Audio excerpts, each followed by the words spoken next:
Want to know how to read tarot cards for yourself and a collective read for the community? If you've been here before, have your cards ready to pull a card for yourself.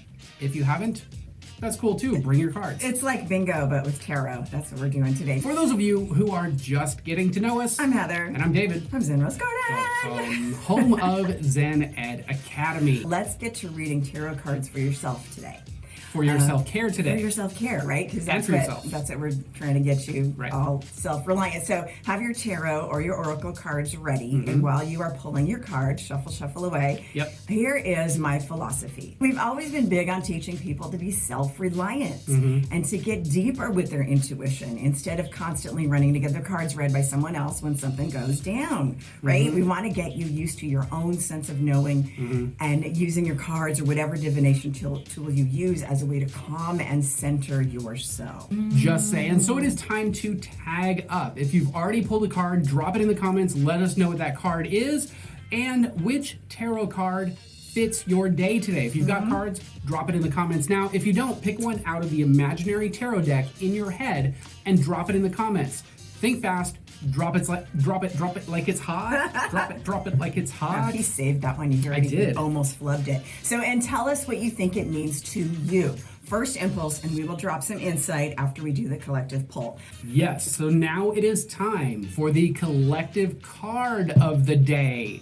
So I pulled. This is about our energy as a global community right now. And it is this one right here, the Eight of Wands. So the Eight of Wands is about something moving very quickly through space, right? And something moving quickly through space towards a positive direction.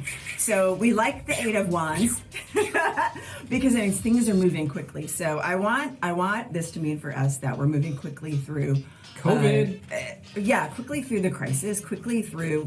There's a lot of things that are happening quickly. I love the Wands suits, and the last couple days, you've been pulling swords, and swords are about the crap you got to deal with in life. And the strategy. Well, that you got to deal with in life. Yeah. We don't really ever choose the swords we choose cups, we choose pentacles, we choose wands because it's about desire and love and creating a foundation. But swords, we don't ever really like to pick because swords we pick, swords we got to do when we got to do the swords things. But so I like this. We're moving. Of course, I pulled the next card because I like a qualifying card, card, and I picked Temperance. Some people see this card, making a compromise card, but it's not so much about compromise as it is about finding a balance between heavenly things and earthly things, between spirit and material. So as we're creating this new fast movement into a new way of being, we need to be mindful, right, of connecting our spirit to our physical world.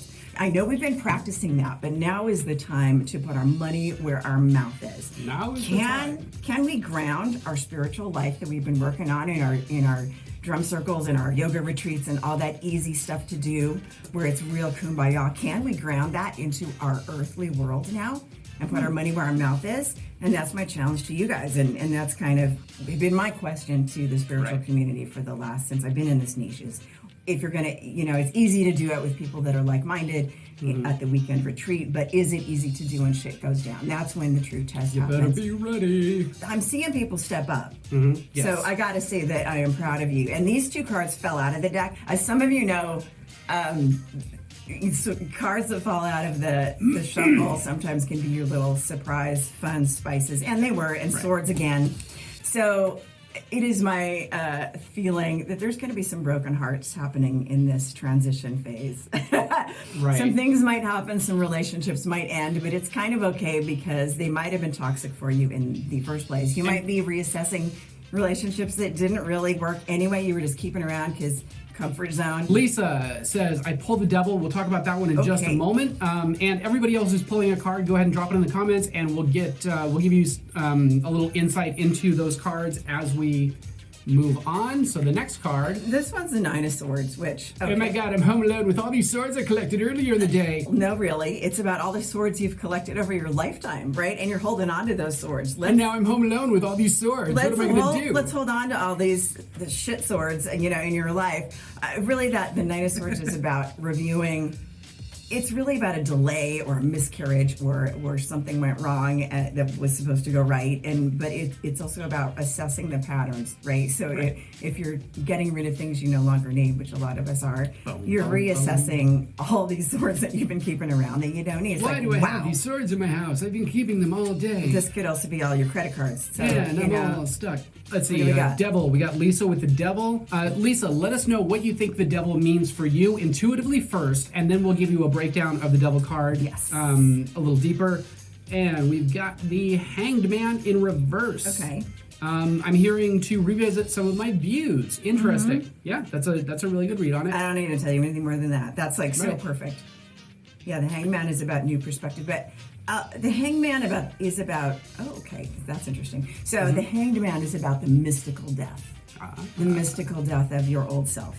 Reversed, it could possibly mean that you've kind of, knowing you, because I have a little cheater insight, is that you have. That's because you're a Zen head. Well, yeah, because I know you from off this right now. Is that you have been going through, like, up to this point, you've kind of been living that mystical death, that hanged man life, right? That hermit life. You've been like looking at stuff from a new perspective for a long time. So reverse may be like, let's look at it again, and let's look at it from more practical. It could be like the mystical birth, right? If you want to be like, just reverse it. Nima says, pulling the reverse moon, asking me to integrate shadow aspects. Moon's about the shadows, right? It Yep. so is. I've always felt the Hangman in reverse looks like an Irish jig. Well, the hangman's about choice, right? Because he's not like hanged and he's gonna die. You see most hangman cards, and it's like easy to get out of it, just like the Eight of Swords when she can really easily cut herself free. Right. It's about a choice to be there. Seven of Swords flew out. Awesome. Wendy, drop it in the comments what that means to you, and then we'll give you a little breakdown. Let's go back to the Devil card. Lisa says, trapped in so many ways. Yeah. The Devil is not necessarily a bad card. Went down to Georgia one time. It really isn't a bad card. It could be like a weekend retreat at the lair with your honey. The Devil didn't make you do it? No, the Devil is about... it really, it's about the temptations. It's about the joys, the lusty sensuality of life. So it could be about indulging some of those, finding a way to indulge some of those in isolation. Pleasures in isolation. Yeah. Or it can also be dealing with the things that are coming up. It really depends on, if you're looking at it in a spread, it depends on the cards that are around it, right? So it's really kind of about, it's not necessarily a good card or a bad card. It just depends on what context it's in. Right, and the cards around it kind of give depth to the story, depending on what kind of a layout that you're using or what kind of a spread that you're using. Yeah, so... And then we go to the Seven of Swords. Well, that's kind of about, I like to call that the gambling card, because it's kind of about hedging your bets, taking what's on the table, being very strategic in taking what you need. Sometimes it's called the thief card, but it really is about thievery. What can I let go of? What can I take? How much can I carry? The Devil likes fiddles and eggs. Yeah. And sticks, fiddle sticks.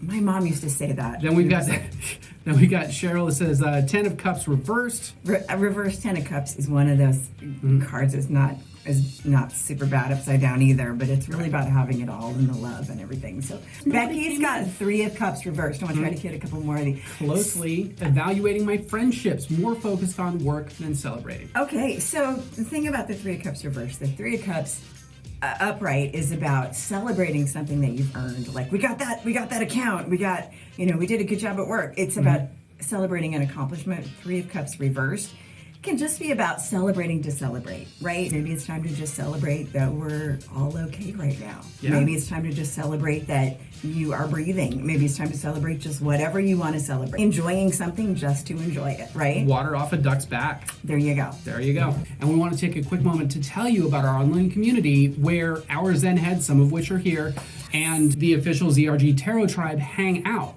That's our place. So our Zen Ed Academy community evolved from our love of teaching in-person workshops in Las Vegas for over 10 years, but wanting to create something more meaningful than just a one-off kumbaya or a weekend intro on how to make a sage bundle workshop. And we did see a huge change coming on a global scale years ago, so we started laying the groundwork. Our personal desire for a different kind of online, solid tribal community prompted us to break ground digitally and laid the foundation of our online metaphysical school and community 3 years ago to empower more people 24 hours a day while also connecting our tribe across the globe. Kind of like we're doing right now, and suddenly here we are. Boom. We're like, whoa, we're here. Here we are. Super crazy. So I'm really proud to say that we do have essentially created a fully operational healing center that fits in the palm of your hand. And not just overnight, we've been working on this for years, kind of improving it and finessing it. It's not just one class, but over 16 serious PhD-backed classes. Not just some one-off pop-up class that's gone when it's done, like learn to make a medicine bag or a crystal grid or stuff you can just grab for free on Google or YouTube, but meaningful courses with information that you can't find on Google or YouTube.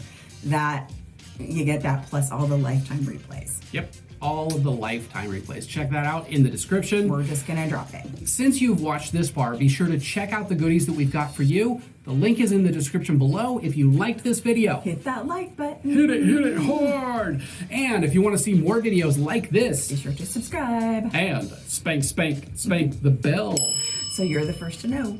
when we drop a new video. Or go live. And now it's time to check out these videos. We'll see you guys. All right, peace out. We will catch you guys in the next video.